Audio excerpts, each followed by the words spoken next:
दोस्तों नमस्कार, कैसे हैं आप सब। मैं नमता स्वागत करती हूं आपका अपने YouTube चैनल नमता क्लासेस में। दोस्तों ये video net, JRF, set, TGT, PGT इत्यादि सभी प्रतियोगिता परीक्षाओं के लिए बहुत महत्वपूर्ण है, तो वीडियो को अंत तक देखते रहिए। दोस्तों मैं आपको हिंदी साहित्य का इतिहास पढ़ा रही हूँ। भाग 1 संस्था, भाग 2 हिंदी साहित्य परिभाषा, भाग 3 हिंदी साहित्य लेखन पद्धति, इतिहास ग्रंथ नीचे लिंक में डिस्क्रिप्शन बॉक्स में दिया हुआ है, वहां से जाकर आप देख सकते हैं। अब मैं भाग 4 पढ़ाऊंगी, नामकरण और काल विभाजन।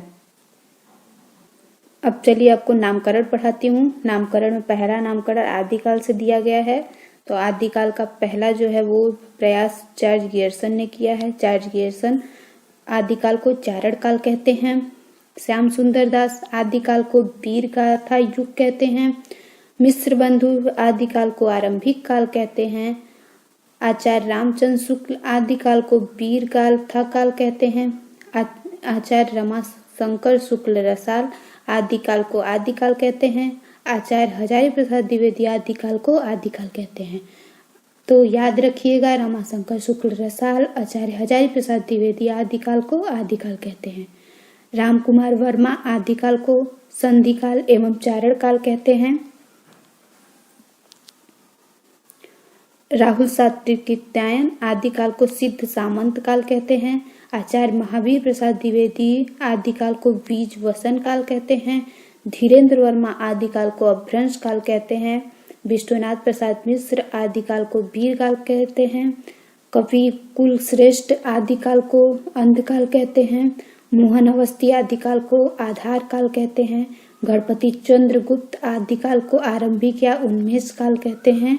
और राम खिलावन पांडे आदिकाल को संक्रमण या प्रवर्तन काल कहते हैं। अब आता है भक्ति काल। भक्ति काल का भी पहला प्रयास चार्ल्स गियर्सन ने किया। इसका नाम इन्होंने स्वर्ण युग और 15वीं सदी का पुनर्जागरण रखा।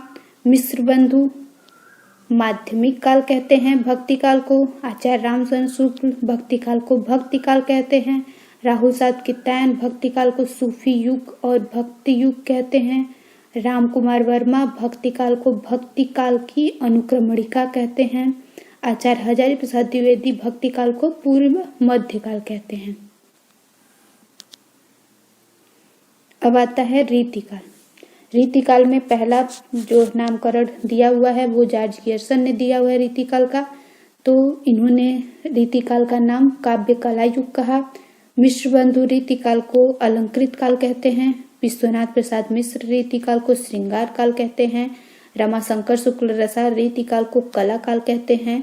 शंभुनाथ सिंह रीतिकाल को हास्य काल कहते हैं।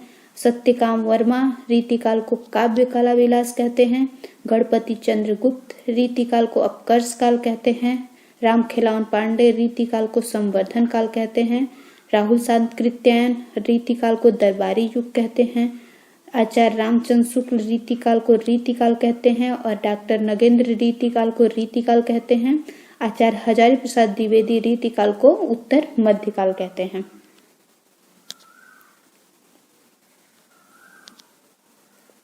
अब आता है आधुनिक काल। आधुनिक काल का भी पहला नामकरण जो है वो आचार्य चार्ल्स गियर्सन ने दिया। इन्होंने पहला आधुनिक काल को कंपनी के शासन में हिंदुस्तान। मिश्र बंधु ने आधुनिक काल को परिवर्तन काल कहा। रामचंद्र शुक्ल ने आधुनिक काल को गद्य खंड या काल कहा। राहुल सात्विकीत्यायन और रामविलास शर्मा ने आदिकाल को नवजागरण युग कहा। आचार्य महावीर प्रसाद द्विवेदी आधुनिक काल को जागरण युग कहते हैं। आचार्य हजारी प्रसाद द्विवेदी आधुनिक काल को आधुनिक काल कहते हैं। अब नामकरण यहीं पे समाप्त होता है। अब मैं आती हूँ अपने अगले टॉपिक की तरफ, काल विभाजन।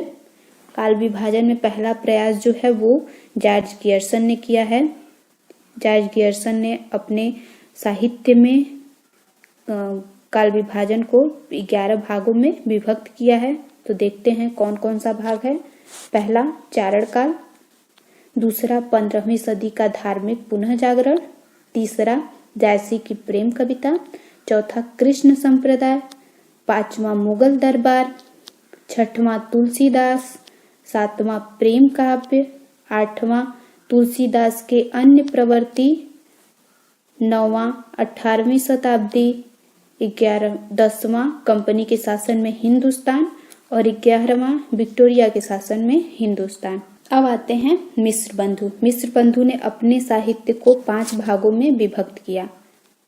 पहला नाम उन्होंने आरंभिक काल रखा। आरंभिक काल को इन्होंने 2 भागों में विभक्त किया, पहला पूर्व आरंभिक काल और दूसरा उत्तर आरंभिक काल। पूर्व आरंभिक काल को इन्होंने संवत 700 से 1342 ईस्वी तक रखा। उत्तर आरंभिक काल को इन्होंने संवत 1343 से संवत 1444 तक रखा। फिर दूसरा आता है माध्यमिक काल।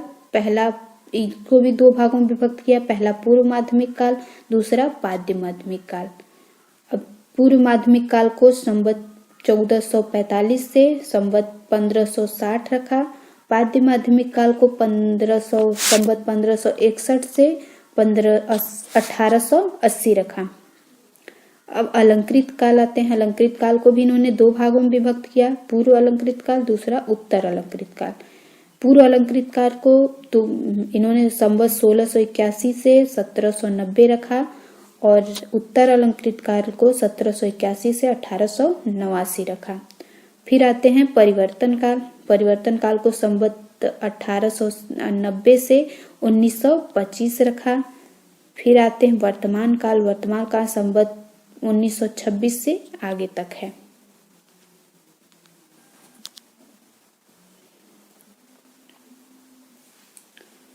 अब आगे आते हैं आचार्य रामचंद्र शुक्ल। रामचंद्र शुक्ल ने अपने हिंदी साहित्य इतिहास को 4 भागों में विभक्त किया। पहला वीर गाथा काल 1050 से 1375 ईस्वी, दूसरा भक्ति काल 1375 से 1700 ईस्वी, रीतिकाल 1700 से 1900 ईस्वी, चौथा आधुनिक काल 1900 से आगे। इन्होंने आधुनिक काल को 4 भागों में विभक्त किया। प्रथम उत्थान है जो है 1900 से 1925, द्वितीय उत्थान 1925 से 1950, तृतीय उत्थान 1950 से 1975 और चतुर्थ उत्थान संवत 1975 से आगे तक।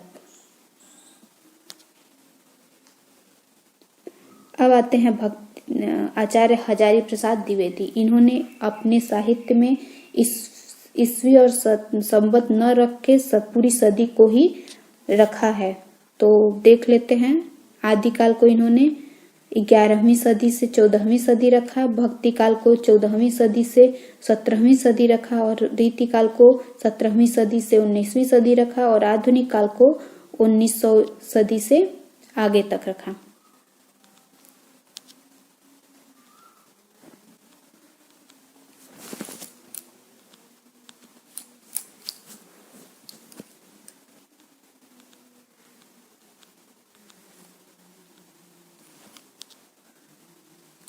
अब आते हैं रामस्वरूप चतुर्वेदी।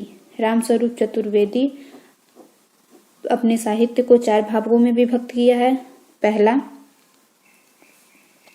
आदिकाल 1000 ईस्वी से 1300 ईस्वी, भक्ति काल 1300 से 1650, रीतिकाल 1650 से 1850 और आधुनिक काल 1850 से आगे तक। आधुनिक काल को इन्होंने 5 भागों में विभक्त किया। पहला भारतेंदु युग 1850 से 1900, दूसरा द्विवेदी युग 1900 से 1918 ईस्वी, तीसरा छायावाद युग 1918 ईस्वी से 1936 ईस्वी, चौथा प्रगतिवाद युग 1936 से आगे, पांचवा प्रयोगवाद युग 1942 से आगे और छठा नई कविता 1954 से आगे।